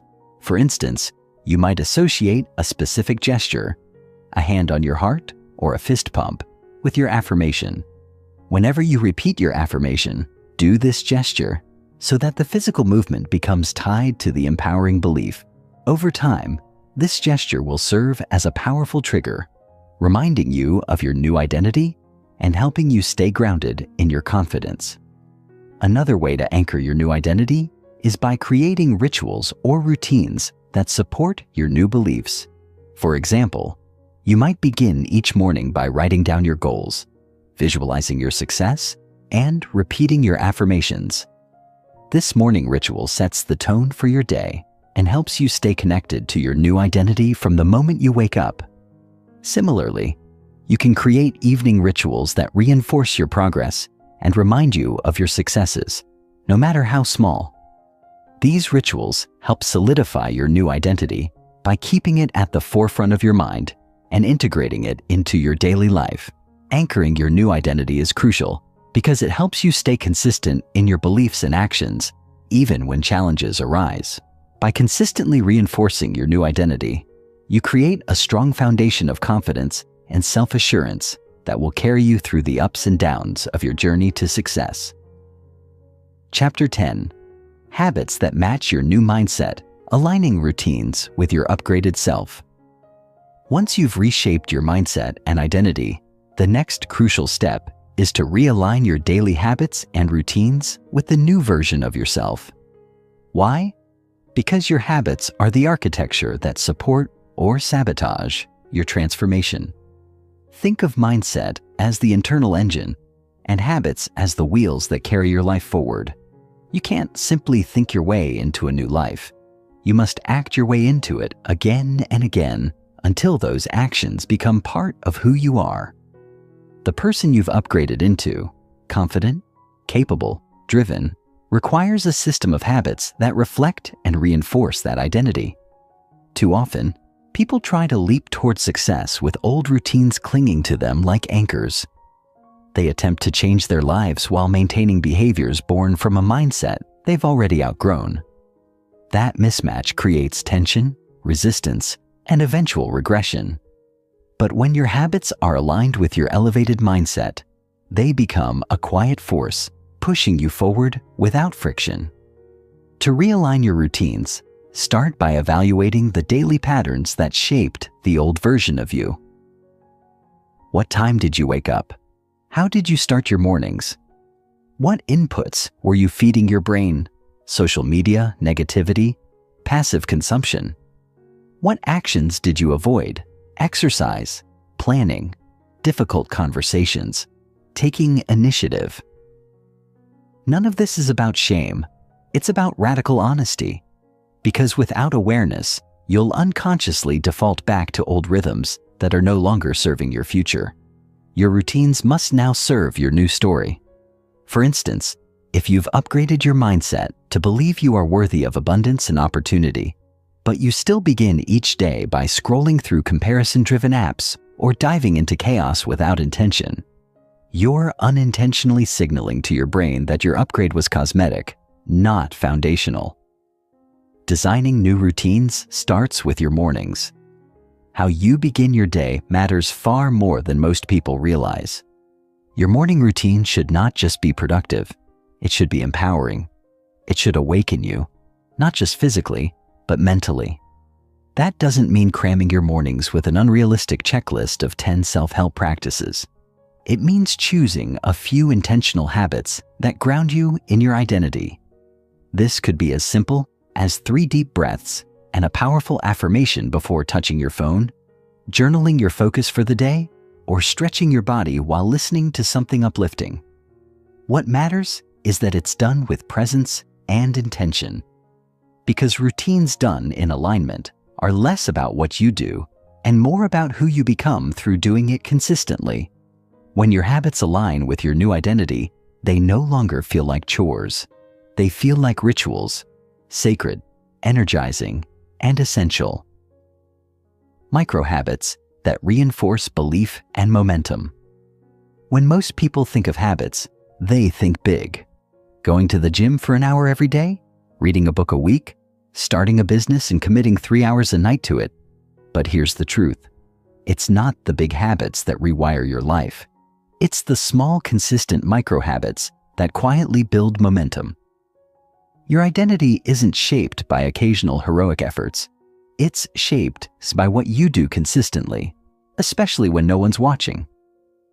Micro-habits are the secret sauce to rewiring for success because they bypass resistance and make consistency effortless.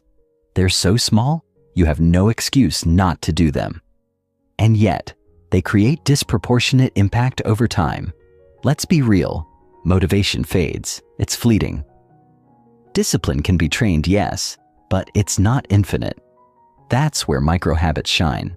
They lower the barrier to entry. Want to become someone who works out consistently? Don't start with a full routine. Start with putting on your gym shoes. That tiny action primes your identity.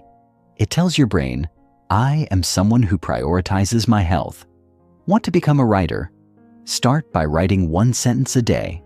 Want to become financially empowered? Start by checking your bank account mindfully each morning. These micro-habits act like anchors, small actions tied to a big identity shift. And over time, they stack. They evolve.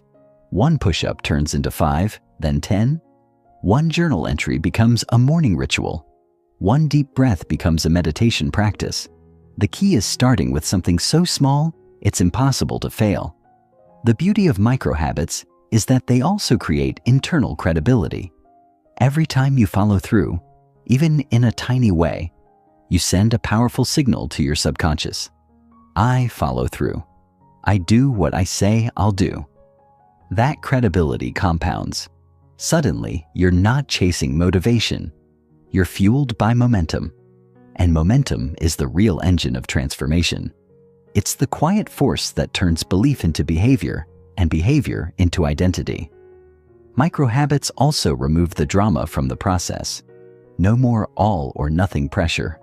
No more guilt for missing a full routine. It's about doing something, anything, that affirms your identity every single day. That's how you create habits that don't just change your schedule, they change your story. How to stay consistent without burning out. Consistency is the holy grail of habit building, but here's the trap most people fall into. They associate consistency with intensity.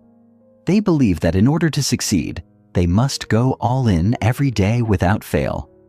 And while intensity can create short-term bursts, it often leads to burnout, resentment, or collapse. Sustainable success isn't built on maximum output. It's built on rhythm. Think of it like music. It's not just about the notes. It's about the timing, the breath, the space between. Consistency without burnout means creating a rhythm that supports your energy, your priorities, and your humanity. You're not a machine. You're a complex, feeling, evolving human being. And your habits should honor that truth, not ignore it. One of the most powerful ways to stay consistent without burning out is to build flexible systems instead of rigid rules. Rigid rules break under pressure. Flexible systems bend and adapt while still moving you forward. For example, instead of saying, "I will meditate for 20 minutes every morning," or "I've failed," create a flexible system. Each morning, I'll create space for some form of intentional grounding, whether it's breath work, journaling, or quiet reflection, for at least 5 minutes. This gives you freedom within structure. It reduces guilt and shame while maintaining integrity. Flexible systems work because they honor the realities of life. Some days are heavy. Some mornings get hijacked. Flexibility allows you to adapt without collapsing the whole system. Another key strategy for staying consistent is tracking progress visually and emotionally. Create visual cues, habit trackers, sticky notes, journals that remind you of your progress, but also track how the habits make you feel. Did you feel more grounded after journaling? More confident after that walk? More empowered after saying no to something that didn't serve you? Progress isn't just about streaks. It's about emotional evidence. It's about feeling the shift. And when you connect your habits to emotional rewards, they become more meaningful and sustainable. Consistency without burnout also means celebrating the small wins. Every time you honor your new identity with action, celebrate it, acknowledge it, anchor it. That celebration creates a dopamine feedback loop that reinforces the behavior. Success becomes not just what you achieve, but who you become in the process. Finally, protect your energy like it's sacred, because it is. You can't pour from an empty cup. Building habits that support your mindset doesn't mean saying yes to everything.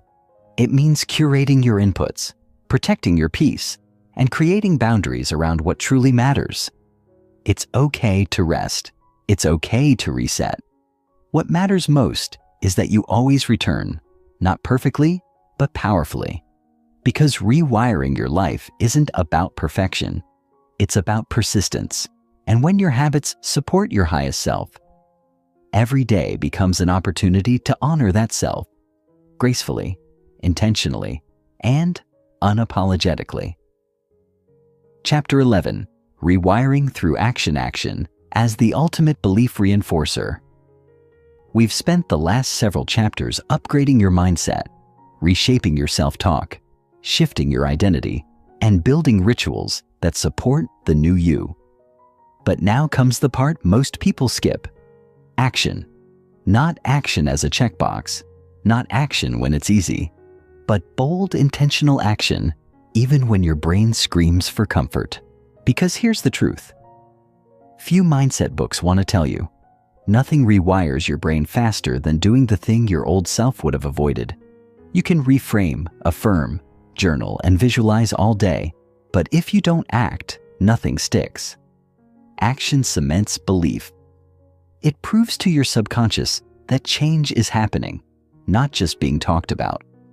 Action is the bridge between who you were and who you are becoming, and every step you take across it tells your brain, this is who I am now. The most powerful part? You don't need to feel ready. You don't need all the steps mapped out. You don't even need confidence. You just need willingness. The willingness to move, even if your hands shake. The willingness to show up, even if your voice cracks. The willingness to be seen, even if you feel exposed. Because every time you act from your upgraded mindset, you cast a vote for that version of you to become real. One conversation, one risk, one email, one workout, one decision. They stack, they multiply, and your nervous system begins to recalibrate. Your brain starts to associate success, not with striving, but with alignment. You stop seeing bold action as dangerous and start recognizing it as necessary. And once that shift happens, your whole reality begins to change. You might be wondering, what kind of actions count? Do they have to be huge, public, life-altering moves? Not at all. In fact, some of the most transformative actions are quiet and deeply personal. Choosing to say no when you've always said yes, speaking your truth when you used to shrink, applying for the opportunity you've been silently desiring, asking for help instead of pretending you're fine. These actions don't make headlines, but they rewire your internal world in ways no external win ever could, because they reflect you choosing alignment over approval, growth over comfort, expansion over stagnation. And when your actions start reflecting the identity you've been upgrading internally, that's when you become unstoppable. Not because everything is perfect, but because you've stopped waiting for perfect to begin. Why messy action? Greater than perfect planning. Let's dismantle one of the biggest lies holding people back: the myth of perfect planning. We've been sold the idea that clarity must come before action, that every step must be outlined before the journey begins. But the truth is, clarity is not the prerequisite, it's the byproduct. You don't gain confidence, direction, or precision by waiting. You gain it by doing.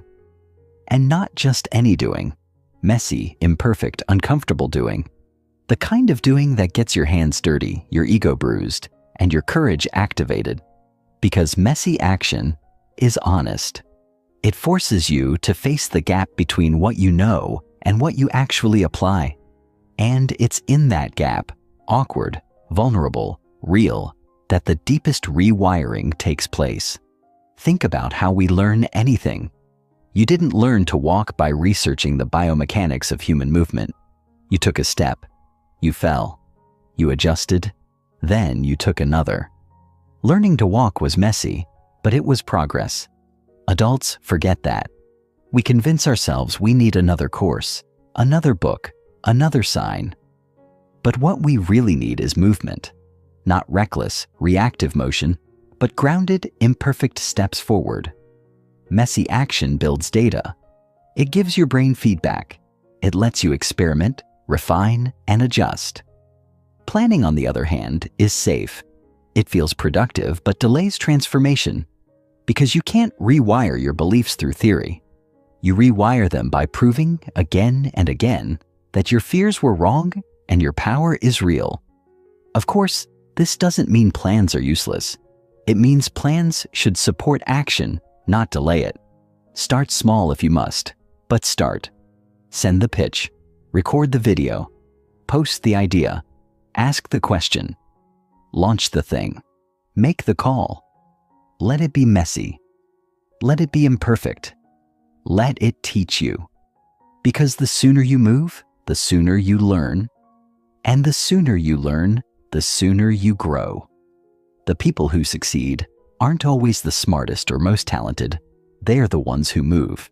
They take fast, courageous, messy action, while others are still overthinking. And every imperfect move becomes a lesson, a win, or a redirection. There is no failure in messy action, only feedback. So let go of the fantasy of flawless beginnings and embrace the truth. Progress loves imperfection. Stories of transformation through do first, believe later.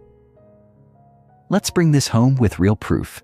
Stories of people who didn't wait to believe fully before they acted, but who acted, and through action, began to believe. Because that's the magic of rewiring through action. Belief becomes a consequence, not a prerequisite. Take Marcus, a graphic designer who dreamed of starting his own studio. For years, he told himself he needed more experience, more clients, a bigger portfolio. But deep down, that was fear dressed up as preparation. One day, he made the leap. Not with a full business plan, but with a simple post announcing his new freelance brand. He had no fancy website, no business cards, just a Canva logo and a clear message. Within a week, he got his first client. Within a month, his confidence had tripled. Not because he had achieved success, but because he had broken through paralysis. Every project since then has added to his belief, not the other way around. Or Maya, a teacher who had always dreamed of writing a book, but doubted she had the talent. She waited for inspiration, for certainty, for some external sign she was ready. It never came. Until one day she decided to write a single page. That was it. No deadline, no pressure, just one page. That page led to another, and another. Soon, writing became her daily act of courage. Her inner critic didn't vanish, but her discipline got louder. 2 years later, her book exists, not because she believed she could do it from the start, but because she wrote anyway. Do first, believe later. That's the rewiring formula. Then there's Luis, an introvert who always saw himself as socially awkward and unlikable. After doing deep mindset work, he decided to test a new belief. Maybe I'm more likable than I think. He didn't wait until he believed it 100%. He just acted as if it were possible. He initiated more conversations, asked questions, and practiced presence. To his surprise, people responded warmly. Slowly, his social anxiety loosened its grip. The feedback from action began to overwrite years of internal judgment. He didn't need a therapist to tell him he was worthy of connection. He experienced it through showing up differently. That's the power of acting as if. It's not faking it. It's creating the evidence your old mindset never had. You see, transformation doesn't require certainty. It requires courage. And every time you choose action over analysis, forward movement over fear, you tell your brain, this is who we are now. That message, repeated through behavior, becomes a new belief. Beliefs are not set in stone. They are stories reinforced by emotion and experience, and nothing rewrites them faster than real-world evidence. So give yourself that evidence. Don't wait to believe. Move first. Speak first. Try first. And watch how your nervous system catches up, one action at a time. Chapter 12. When the old you fights back, expecting resistance. Why growth triggers. Pushback. Every person who makes the decision to change will, at some point, feel like they're taking 2 steps forward and then suddenly 3 steps back. This moment, the relapse into old thoughts, behaviors, or emotions, can feel discouraging. But here's what most people don't realize. This isn't failure. It's feedback. The old you fighting back isn't a sign you're broken or incapable. It's confirmation that your brain is experiencing a disruption in its normal programming. Your nervous system, trained to seek familiarity for safety, will often interpret growth as danger. This is biology, not weakness. When you start rewiring your mindset, stepping into bold action, and reimagining your identity, you challenge the very core of what your brain associates with safety. And like a security system triggered by unexpected motion, it will set off alarms, not to sabotage you, but to protect the status quo. This means resistance is not a problem. It's proof of progress. Think of your old patterns like a well-worn path through a forest. It's easy to walk, predictable, and doesn't take much effort. When you start forging a new path, say a trail that leads somewhere better, it's tougher at first. Branches get in your way. You have to push through discomfort. The old path beckons because it's easier, familiar. But ease and familiarity aren't signs of alignment. They're signs of conditioning. If you expect your growth to feel smooth all the time, you'll be blindsided by resistance. But if you expect resistance, prepare for it, and even welcome it as a sign you're rewiring at a deep level, it loses its power to derail you. This doesn't mean the resistance disappears. It means it no longer surprises you. And when you're not surprised, you're not shaken. You stay the course, eyes open, heart steady, knowing this discomfort is the signal that change is real, not imagined. This is why so many people give up when they were inches away from breakthrough. They misinterpret resistance as misalignment. They say, if this was meant for me, it wouldn't be this hard. But that's a flawed narrative. The truth is, anything worth building will demand more of you. Your comfort zone is not your compass. Discomfort isn't always a sign to stop. It's often a sign to lean in, to double down, to say to yourself, this is where the rewiring happens. It's in those moments, when you want to retreat, when the doubt creeps in, when your old patterns roar the loudest, that your choice matters most. Will you stay loyal to the old story or show loyalty to the future you're creating? That decision, made consistently, becomes your turning point. The sabotage cycle and how to interrupt it. One of the most dangerous traps on the path to transformation is the sabotage cycle. It's subtle, it's sneaky, and it's often disguised as logic, humility, or caution. You've seen it before. Just when things are going well, you do something that unravels your progress. You procrastinate on that follow-up email. You cancel the workout streak that made you feel powerful. You ghost the opportunity that made your heart race. Why? Because deep down, the old self doesn't believe the success is real. It doesn't trust the new identity you're stepping into. And so, without realizing it, you act in ways that align with the old belief system. That's sabotage. Not because you're weak, but because your nervous system is still catching up to the new normal. Here's how the sabotage cycle typically works. Step 1. You experience a breakthrough. Maybe you have a great week of showing up for yourself. You set boundaries. You follow through. You feel amazing. Then, almost out of nowhere, you crash. You binge watch instead of building. You overthink a conversation until you convince yourself you were out of line. You stop doing the things that got you that initial success. Why? Because subconsciously, the old identity says, this doesn't feel like us. And the mind, always trying to maintain internal congruence, will steer your behaviors back to match your deepest self-perception. This is where most people get stuck. They mistake sabotage for proof that they weren't ready or worthy. But sabotage is not proof of failure. It's proof of an identity shift in progress. So how do you interrupt the sabotage cycle? First, name it.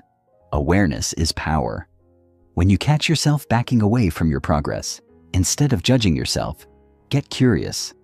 Ask, what part of me feels unsafe with this success? Second, pause instead of panic. Just because you slipped doesn't mean you've lost everything. Success isn't a straight line. It's a series of recommitments. Third, re-anchor to your why. Remind yourself what this change is about, who you're doing it for, and how the old pattern no longer serves your future. And finally, act anyway. Even if the voice of self-sabotage is loud, let your behavior reflect the new belief you're building. Because every time you interrupt the pattern and choose differently, you shrink the power of the old self. This is how you override the sabotage cycle, not by avoiding it, but by confronting it with strategy and self-compassion.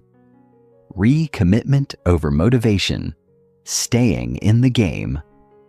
Here's the truth about growth no one wants to admit. You won't always feel motivated. You won't always wake up inspired, lit up, and ready to conquer the world.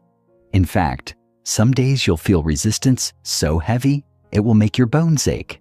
You'll question everything. You'll wonder if it's worth it. You'll want to go back to autopilot because at least it was easier. This is where most people either burn out or bail. They wait for motivation to return like it's a divine signal to keep going. But what you need in those moments isn't motivation. It's recommitment. The quiet, deliberate decision to continue forward because your vision matters more than your mood. Motivation is a spark. Recommitment is the firewood that keeps the fire burning when the spark fades. Recommitment looks like showing up for your morning routine when your bed feels like a magnet.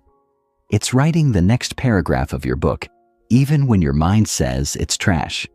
It's going to the gym when every cell in your body says, stay home. It's reaching out, standing up, leaning in, especially when the voice of your old self says, why bother? The truth is, that voice may never fully go away. But your relationship with it can change. When you recommit over and over, you become the kind of person who follows through, not just when it's easy or exciting, but when it's hard and unsexy.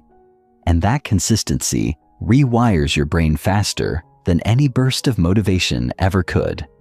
You don't have to feel good to stay committed. You just have to remember why you started. Revisit your vision daily. Keep a journal of proof, small wins, mindset shifts, brave actions that remind you of how far you've come. Create systems that support your recommitment, accountability partners, visual reminders, rituals that ground you when the old self gets loud. And most of all, forgive yourself quickly. If you fall off, get back up. If you freeze, unfreeze. If you sabotage, correct course. The game isn't about perfection. It's about direction. As long as you're moving forward, however slowly, however messily, you're still in it. You're still rewiring. You're still becoming. And that, more than anything, is what makes the transformation stick. Chapter 13, Rewired Relationships and Environments. The people around you shape the person within you. It's an uncomfortable truth, but one that must be faced if you're serious about transformation. You cannot fully rewire your mindset while surrounding yourself with people who reinforce the old version of you. You may not even realize it's happening. Sometimes it's the subtle comments, a friend joking about how you're too serious now, or a loved one reminding you of a past mistake as if it still defines you. Other times, it's more overt, criticism masked as concern, doubt wrapped in affection. These are not always bad people. Many of them love you, but love does not always equal alignment. And alignment is what matters most when you're trying to grow. You have to ask yourself, do the people I spend the most time with nourish the mindset I'm building? Or do they keep dragging me back into the mindset I'm leaving behind? Our relationships act like mirrors. They reflect back to us the version of ourselves we've shown them the most consistently. So when you begin to change, the reflection no longer matches the reality. That misalignment can trigger fear, not just in you, but in the people closest to you. Your growth disrupts the emotional equilibrium that once existed. Suddenly, your ambition may make them feel left behind. Your boundaries may feel like rejection. Your confidence may read as arrogance. But none of this means you need to dim your light. What it does mean is that you must get radically honest about your circle. Who fuels you? Who drains you? Who supports your evolution? And who clings to your past? You are not obligated to maintain every connection just because it's familiar. You are, however, deeply responsible for protecting the energy that fuels your future. That doesn't mean you cut everyone off in pursuit of some cold, hyper-optimized life. It means you get intentional. Maybe you don't spend hours venting with the coworker who sees everything through a lens of victimhood. Maybe you stop asking your risk-averse cousin for advice on your bold new business idea. Maybe you start seeking out conversations that stretch you, challenge you, invite you to rise. This might feel awkward at first, even painful, but consider this. If you're the only one in your circle growing, your circle is too small. If you are always the one pouring into others, eventually, you'll run dry. Relationships should be reciprocal, not transactional. When you start choosing connection over comfort, alignment over obligation, and energy over history, you don't just change your environment, you change what's possible for your entire life. Redesigning your physical and digital environments. Just as people shape your mindset, so does your environment, and most of us underestimate just how much our surroundings influence our thoughts, habits, and focus. Your external space reflects your internal state, and vice versa. If your physical environment is chaotic, cluttered, or uninspiring, it becomes harder to think clearly, feel motivated, or stay aligned. Energy flows where attention goes, and your environment is the first filter your mind processes every single day. You don't need a minimalist mansion or a Pinterest-perfect home to rewire your mind, but you do need to create intentional surroundings that make your growth easier, not harder. Start small. Look around your room, your office, your kitchen. What do you see? Do you have reminders of your goals within eyesight? Or are you constantly surrounded by distractions that pull you away from your highest self? Even simple shifts can create massive momentum. A Post-it note with an empowering affirmation. A clean desk that signals clarity. A journal by your bed that nudges you into reflection before sleep. These cues matter more than we realize. They are the silent architects of our daily behavior. When your space reflects the mindset you're building, you spend less energy resisting your environment and more energy flowing with it. And let's not forget your digital environment. We live online as much, if not more, than we do offline. So the question becomes, who are you following? What are you consuming? And how does it make you feel? If your feed is filled with comparison traps, negativity, or fear-based content, your mindset will absorb those energies whether you're conscious of it or not. Curate your digital space like your peace depends on it, because it does. Unfollow what makes you shrink. Mute what drains you. Follow people who inspire you, challenge your thinking, and model the kind of life you're building. Use technology as a tool, not a trap. Set boundaries around screen time. Create digital rituals that anchor you into purpose, like starting your day with gratitude journaling instead of doom scrolling. Remember, your environment should be a launch pad, not a leash. Rewiring your mindset isn't just about what happens in your head. It's about designing a world that makes your new mindset the obvious, easy choice. Protecting your peace without apologizing for. It perhaps one of the most radical acts of self-respect during a mindset upgrade is this: protecting your peace, even when it disappoints others. When you begin saying no to invitations, conversations, and obligations that no longer align, people will notice. Some will support you, others won't understand. They may label you distant, selfish, even arrogant. But here's what you must remember. Every time you protect your peace, you reinforce your new identity. You tell your nervous system, this is what safety looks like now. You're not here to please everyone. You're here to stay aligned with your purpose, your energy, and your truth. This doesn't mean you become rigid, closed off, or inflexible. It means you become discerning. You recognize that not every opinion deserves a seat at your table. You understand that protecting your peace is not the same as avoiding discomfort. It's about choosing the kind of discomfort that serves growth, not the kind that keeps you stuck. So when someone questions your boundaries, you don't over-explain. You don't shrink. You don't abandon your progress to make them more comfortable. You ground yourself. You trust yourself. You stand in the authority of your own evolution. Let's be clear, protecting your peace might look like saying no to gossip, even if it means feeling left out. It might mean leaving a relationship that was once comforting, but is now constricting. It might mean letting go of roles, titles, or friendships that no longer reflect your truth. This is not easy, but it is essential. Because the version of you who thrives, who lives with clarity, courage, and conviction, cannot exist in an environment where their peace is constantly compromised. The more you honor your energy, the more energy you'll have to pour into your vision. The more you defend your peace, the less you'll need to recover from chaos. This is how you stop reacting to life and start creating it, by choosing yourself over and over, unapologetically. Chapter 14.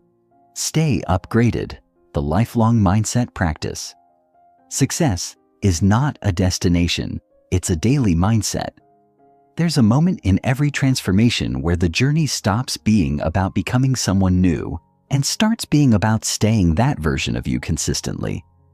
That's the moment that separates those who make short-term progress from those who create permanent evolution.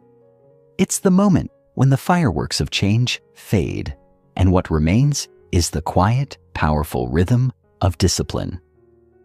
Because no matter how powerful the breakthrough, no matter how deep the healing, the truth remains. You don't rise to the level of your potential. You fall to the level of your patterns. And your patterns are not a one-time shift. They are a daily decision. Staying upgraded is not about being perfect. It's about being present. It's about meeting yourself where you are each day with radical honesty and unwavering compassion, and recommitting to the version of you that you fought so hard to become. Let go of the myth that mindset work has a finish line. It doesn't. And that's not a flaw. It's a feature. The person you are today is not the person you'll need to be in 6 months, in a year, in 5. Life is going to evolve, and so will you. Challenges will shift, seasons will change, and with each new chapter you'll be invited to upgrade once more. What served you in one season may suffocate you in the next. The beliefs that once fueled your rise may start to cage your expansion. That's why staying upgraded requires a lifelong curiosity, a willingness to keep learning and unlearning, to keep dismantling assumptions and rebuilding truths. If you don't embrace this as a continuous process, you risk becoming a prisoner to your past growth, worshiping the tools that once helped you instead of evolving them into something new. The key is to stay fluid, not fixed, grounded, not rigid, empowered, but never entitled. So how do you do it? How do you stay upgraded when the motivation wears off? When the applause fades? When the people around you aren't clapping anymore? You build systems, not just goals. You create rituals, not just routines. You build your life around the identity you've cultivated so that your environment, your habits, and your self-concept are constantly reinforcing the truth you now live by. You don't wait for external validation. You become your own source of fuel. You stop chasing the next big shift and start honoring the daily discipline of staying aligned. This is how you shift from a mindset moment to a mindset lifestyle. Because real transformation is not something you achieve. It's something you embody over and over again. Daily rituals that anchor. Your identity rituals are not just habits. They are intentional acts that carry emotional significance. They are the anchors that ground you when the winds of self-doubt, distraction, and fear start to pull you off course. Your rituals don't have to be elaborate or time-consuming, but they must be meaningful. Whether it's a morning meditation to reconnect with your vision, a journaling practice that clears mental fog, or an evening walk that helps you reset your energy, rituals provide rhythm. And rhythm is what makes alignment sustainable. Without rhythm, you're relying on willpower, and willpower is a finite resource, but rituals create flow. They give your nervous system something familiar to return to. They reduce decision fatigue. They make the empowered choice the easiest choice, not just the ideal one. One of the most powerful rituals you can build is the daily check-in with yourself. Ask, what energy am I leading with today? What belief is driving my actions right now? Is this version of me aligned with the future I'm building? These questions bring awareness back to the present moment. They remind you that mindset isn't just something you think about during a breakthrough. It's something you practice when no one's watching. Another simple yet transformational ritual is tracking your wins. Every day, write down 3 things you did that honored your growth. They don't have to be big. Maybe you said no when you used to say yes. Maybe you paused before reacting. Maybe you chose the uncomfortable but honest conversation. Over time, these wins compound. They become evidence that you're not just talking about change, you're living it. And that kind of evidence becomes the foundation for lasting confidence. But staying upgraded is not just about morning routines and evening reflections. It's about how you respond when life hits. It's in the 5 seconds after a trigger, the 30 minutes after a failure, the hour after a setback. What do you reach for? Old patterns or new ones? That's why rituals must be both proactive and reactive. They prepare you for the day ahead, but they also catch you when you start to slip. Breath work, movement, grounding exercises, affirmations. These are not just trendy tools. They are lifelines. They bring you back to center. And when you design your life to return to center quickly, you don't fear chaos. You don't spiral into shame. You recover faster, decide wiser, and move with more intention. That's what staying upgraded looks like. Not perfection, but rapid realignment. The 30-day Rewire plan, your challenge to rise to close this chapter and this entire audiobook. I want to leave you with something practical, powerful, and deeply personal, your 30-day Rewire plan. Because theory without application is just entertainment. This plan isn't about overhauling your life in a frenzy of unrealistic pressure. It's about integrating everything you've learned into a rhythm that actually sticks. The goal isn't to impress anyone. The goal is to build a relationship with yourself that's so strong, so clear, and so intentional that you trust your own power more than any external circumstance. Here's how it works. For the next 30 days, you'll commit to 3 daily actions, 1 mental, 1 emotional, and 1 behavioral. These 3 pillars, thoughts, feelings, actions, are the foundation of every mindset shift you've made so far. And they are the pillars that will carry you forward. Your mental action could be something as simple as 5 minutes of journaling, reading a page of something that inspires you, or visualizing your future self. The key is consistency, not intensity. Your emotional action might involve checking in with your body, naming your feelings, or practicing gratitude even when things feel heavy. And your behavioral action is where things get concrete. Maybe it's making 1 bold move a day, setting a boundary, or choosing discomfort over avoidance. The point isn't what you do, it's who you become by doing it. Track your progress, reflect weekly, adjust as needed. And if you miss a day, no shame, just return. That's what this whole journey has been about, returning to alignment again and again until it becomes second nature. Along the way, don't forget to celebrate, not just the obvious wins, but the subtle ones. The moments you paused instead of panicked, the days you chose courage over convenience, the tiny upgrades that no one else sees, but you feel deep in your bones. Let those moments matter.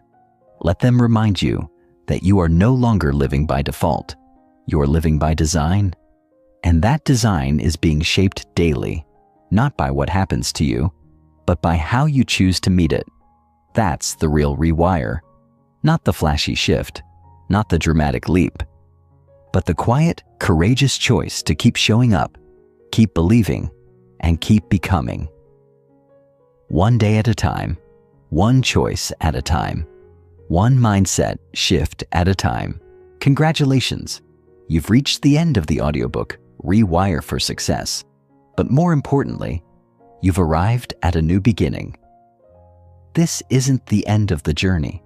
It's the start of a new chapter, written by the version of you that chooses alignment, that honors growth, and that trusts your ability to evolve. You are not broken. You never were. You were just following old wiring, and now you've built something new, something powerful, something lasting. So go, live it, share it, anchor into it, and remember, you are the one you've been waiting for all along. Let that version of you rise.